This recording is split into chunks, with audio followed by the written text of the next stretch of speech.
One thing that I also did not really like very much of keeping a raised box, having a raised box like this. This is actually not an option for me. This is a requirement for me, that in order for me to continue planting in my yard, is that I have to put a raised box, because I'm not allowed to dig on the ground, because we have a mountain pipelines here in the ground. So I was forced to put a box to plant. And one thing that is not good on raised box is that the nutrition in the box is limited considered to the straight planting on the ground, because straight planting on the ground, the earth itself renews itself of nutrition. It gives itself the nutrition that it needed.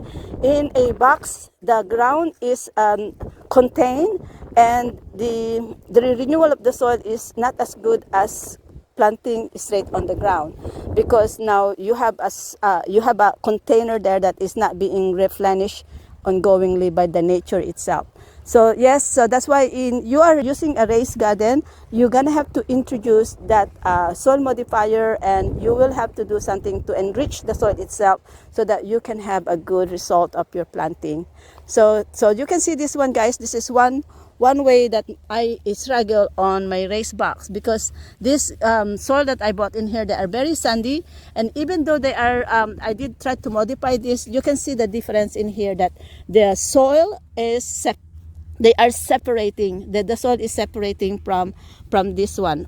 See this one, that the sand soil is there separated, and they are so although they are moisture stuff, but you can feel that it's so dry. And you can see, guys, like look at this one here.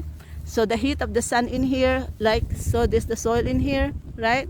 And you can see how bad is my sweet potatoes right now. They are too dry, because they are not able to maintain water on the soil. So in just that. So this is the challenges I am face on planting on a sandy soil, and it's very hard to maintain the water on the soil. Water system containers for our garden. So this is plastic bottles in here, and I have some holes created on this one here.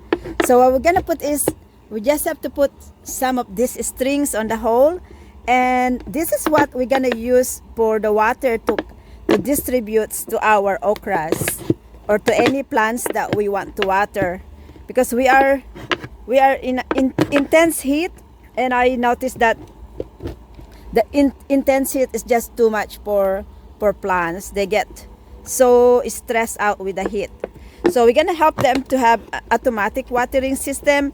And at the same time, on this system here, I also gonna put compost here.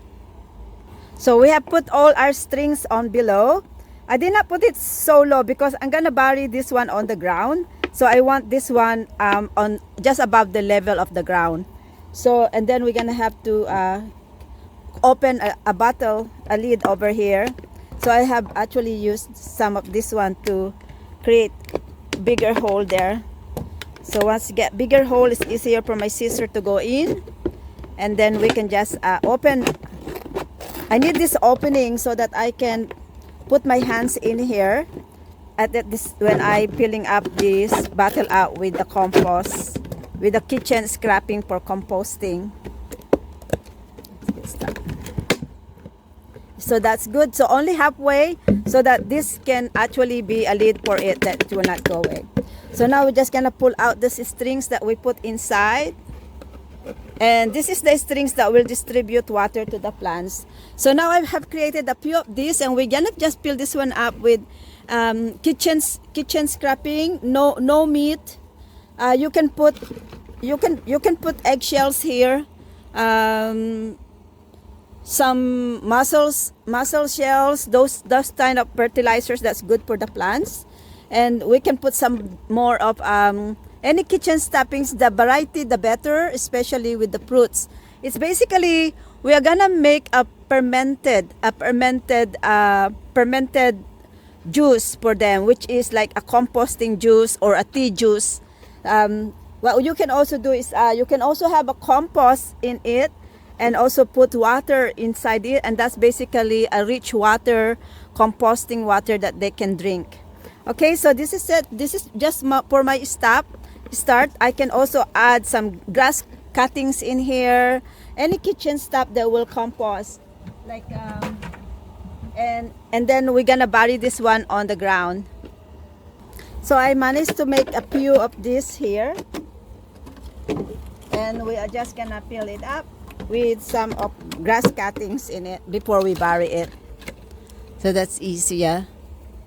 So these are all just grass there. That will be for composting.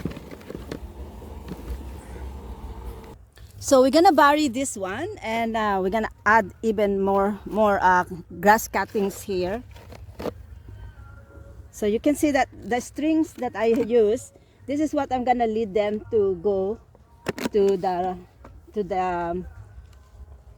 strings will I wanna put them around to the plants so that the strings will water the plants automatically with water, so they don't get too dry. So right there, just that. Okay, and so once there, we're gonna put water on it. So eventually I will add more here. Eventually I will add more kitchen scrapping. So this will be just like a kitchen, like a compost tea for them. There you go. And at the same time there will be water there that will water it. Okay, that water will go release slowly, and they get some water and fertilizers as time goes by for it. So hopefully these tricks will help them so they're not too dry, and at the same time it will fertilize itself as on slowly. This will become like a fermented water in there. All right, so that's it.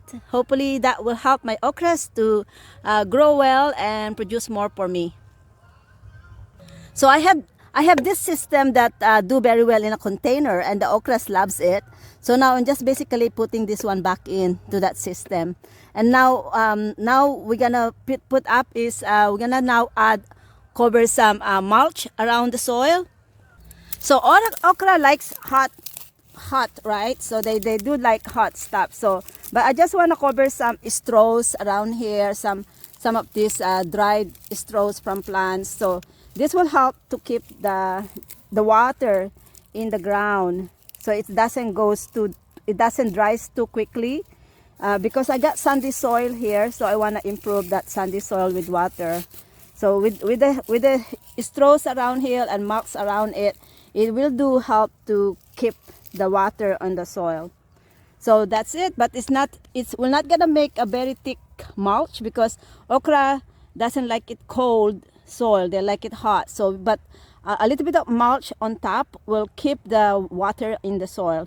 That will kind of meet in between of assimilating the container, the temperature in the container, which is hotter, and also more liquid, more water in a container compared to a box, compared to planting in a big box like this. Because in a big box like this, the water evaporates too fast, and the temperature is probably with our hot weather, it's too hot in the day.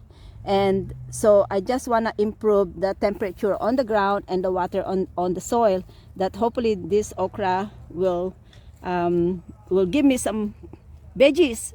That's the goal. The goal is to get these okras to produce veggies for us.